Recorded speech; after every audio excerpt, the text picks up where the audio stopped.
It began with the silence, a profound and heavy quiet that felt different from the usual emptiness of the house. The moment I stepped through the door, the air itself seemed to hold its breath, thick with an unspoken warning. Every shadow seemed deeper, every corner darker. It was the kind of stillness that precedes a storm, a tense and fragile pause in the world that made the hairs on my arms stand on end.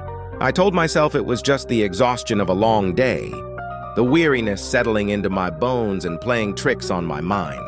But a primal part of my brain, an instinct honed over millennia, screamed that I was not alone. The feeling was unshakable, a cold knot tightening in my stomach as I cautiously moved deeper into my own home, which now felt like a stranger's territory. My eyes scanned the familiar living room, searching for the source of this profound unease. That's when I saw the first sign that my senses were not deceiving me. On the floor near the entryway table lay the shattered remains of a water glass, its fragments scattered like sharp crystalline tears against the dark wood. I didn't remember leaving a glass there. A few steps further, a framed photograph on the mantelpiece was knocked onto its face, a silent testament to a sudden, unseen disturbance. Each discovery was a small, dissonant note in the symphony of wrongness that filled the space. My heart began to hammer against my ribs, a frantic drumbeat in the oppressive quiet.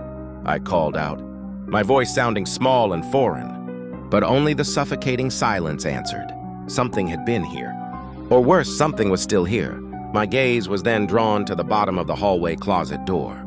A sliver of motion, almost imperceptible, caught the dim light. I froze, my breath catching in my throat. Slowly, silently, a long, dark form began to emerge from the gap. It was not a shadow. It was solid, a ribbon of midnight gliding with an unnatural fluidity across the floor. My mind struggled to process what I was seeing as the shape continued its deliberate, sinuous crawl. Scales, obsidian and polished, caught a faint glint from the window, each one a perfect, interlocking piece of a living nightmare.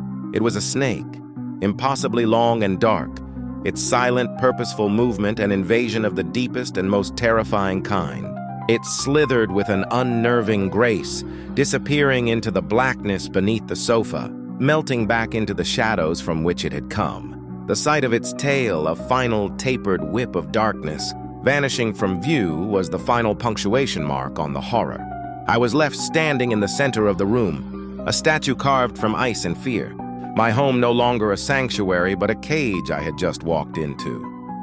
The silence returned, but it was different now.